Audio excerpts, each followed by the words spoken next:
Oh, hi, Moritz. Hi, Ed, how are you? I'm good, thank you. You've got some exciting news from Endorphin.es HQ, right? Okay, yeah, definitely we have, because after 5 years of development we managed to finish our complete system, which I will show to you right here. It is the complete set of our further generator, the shuttle control, the new grand terminal within the terminal expansion, the gateway, and the new cockpit mixer. The whole thing will be released by the end of January and will be available soon, as said. It comes now with a complete faceplate all-in-one. And also we have down here the wonderful case of Frap tool with our personal printing. And it comes together in one box with a set of cables and a power supply and also little other gadgets like a bag to carry it around. The price will be something like $2,499 US, 2,300 euros. Still a little bit in the debating, but everything's fine so far. What I will do right now is I give you a short overview about the new grand terminal. Afterwards about the cockpit, and then I will tell you a few little features of the new firmware of the shuttle control. And afterwards I will show a little bit of an Easter egg we implemented in the grand terminal. It's an additional mode which is not showing up in the manual right now because we're still just, it's a very experimental thing, but I will show you or I will tell you about it. Okay, let's jump right in. Here's the grand terminal, the new module. It has 8 different effects per channel. So instead of the 2 low-pass gates the terminal had, we have 8 filters here. It's the Moog filter, an acid kind of filter, a low-pass gate without and one with resonance, low-pass, high-pass, band-pass, and a comb filter. Also in the upper row we have, instead of the old delay or reverb we made new for the old terminal, we implemented 8 different kind of effects, and by skipping here down there at the LEDs you can see which effect is selected, and when it's selected it starts blinking every once in a while like that. So you have 4 classical reverbs like shimmer and a hall and stuff like that. You have a spring reverb, and here you have the primary parameter and a knob. So with that one you can, for instance, with a spring reverb, excite the spring and make it kind of like a classical sort of like exciting the spring, yeah. And with the delays you can tap in the delay time, and you have the first parameter here, primary parameter like room size and stuff like that, and delay time. And when you press that for a second, afterwards you can alter the secondary parameter for each effect, like the high pass filter on the reverbs and all these little things. There is some details in the manual, so you can just look it up. I will now turn up a little bit of a sound so we hear something. So it's not getting too boring here. Right over here we have the cockpit. The cockpit is actually pretty crowded at the moment. It's a 4-channel stereo mixers. These buttons here are all encoders with press functionality, and by pressing you can mute the signal. And another little feature is that channel 1 and 2 are sending a mono sum of the stereo to channel 3 and 4, as these are TRRS. So you have the microphone, TRRS, you have the microphone that can go into the iPad, for instance, and then on the iPad you can use any app that is making effects and affecting your signal that comes from here, and through the same wire it goes back into the mixer, and you have a affected signal that you send and return. So it's pretty handy and pretty easy. It's also possible to jumper on the backside of the cockpit that these channels are taking a mono signal, not only stereo. The output is always stereo. And we have another small feature here. This is that knob. There is a small duck above. The duck means ducking, obviously, as you may know from our other module designs. These ducking compressor goes with 3 different modes. The first mode is envelopes. The second mode is audio, so you have an envelope follower working with bass drums, obviously, and everything else you want to use.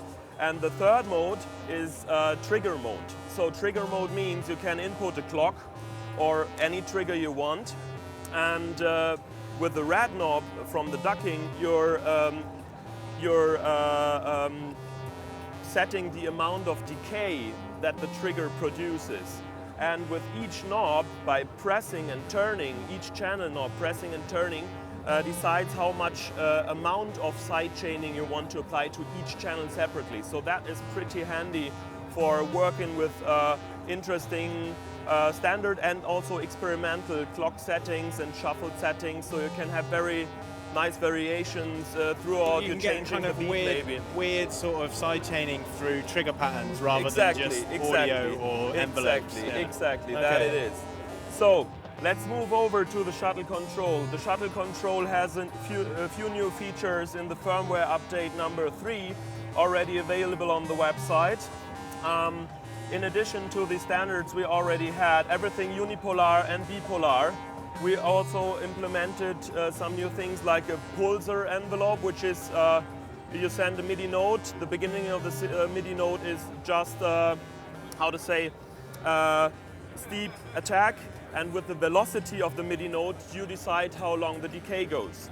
And you have another envelope mode which has 2 CC messages that you can send to decide how long the attack is and the decay is. Also, we implemented some random. So you have stored random voltages, and let me look it up, it's so much. Also, we have quantized random, random voltage, stored random, velocity, the probability trigger gate stuff, and you can all look this description up on the website on the firmware editor number 3, because we made a legend with all the tiny data the user may want to know, because we often get questions about the details from the Shuttle Control, and so right now we implemented that legend so you can look it up easily. The firmware update is for free, obviously. You just download it and flash it via USB directly into the Shuttle Control and you're done. And you should have tons of fun with it, because I have. So right now we have been talking about the secret mode, which we implemented here. It is sometimes handy to have something more experimental.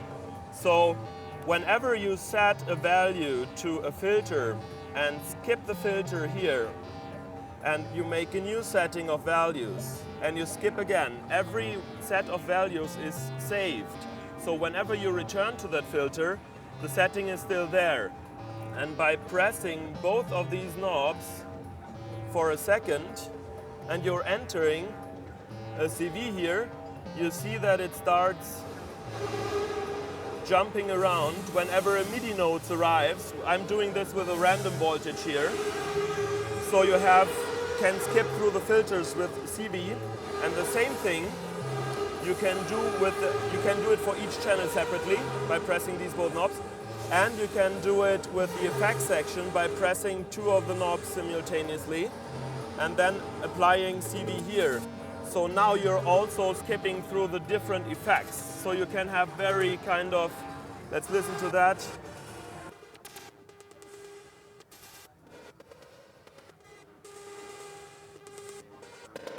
So it's just jumping around in a nice kind of a manner, and you still can use the primary parameter and the secondary parameter to make it more crazy, and turning knobs while you're using it. So it's still a very kind of experimental improvisation tool, I would say. So together with the drums, it's already working. So I think that's pretty much it. Yeah. So I suppose the kind of the shuttle in itself is essentially what? So it's a two monophonic voice synth, but obviously it's kind of like a complex oscillator with built-in effects and 2 envelopes with VCAs, and then 4-channel mixer with all the ducking and everything, and the shuttle control as well. So I suppose what I'm kind of getting at is, in kind of 2 sentences, what exactly is the whole thing? What is the whole thing? it's a box full of tricks, I would say, because of it's not exactly like you say only a complex waveform oscillator. It has two voices. So I, in this setup, using the modulator as the baseline, and the baseline is also modulating the carrier, which is my lead line, because I find this rather interesting sometimes. But you can also patch it in a different way, that the envelopes of the terminal are still working as DCOs as well. So if you wish, you can also use one side of the terminal, of the grand terminal, as a DCO and have three sound sources. And yeah, so you can patch it up like whatever you want, make some straightforward to the floor electronic music, or going completely crazy. Also, as you have now the random voltages, which is kind of in the direction of Buchla 266 kind of a way. And the envelopes integrated in the new firmware from the Shuttle Control. You don't even need the envelopes of the grand terminal if you wish. So you can. So you could essentially have, you know, four voices. Four voices, exactly. But you have to mix them before you envelope them. Yeah. Because there's only two VCAs. Oh no, you could misuse. Maybe you could misuse the gateway, but I'm not sure how to do that exactly. I'm not sure. No, that's not working, but don't mind. So there's a tons of stuff you can do with it. So from the one side of sitting at home, making a track, to go somewhere outside and go crazy, as the power supply is working with 220 volts or 110 volts, so don't mind. You just plug it somewhere, put on your headphones, and you're good to go. Excellent. Thank you very much. Thank you very much for dropping by. That was Endorphins at Sonicstate. Thank you very much, Ed.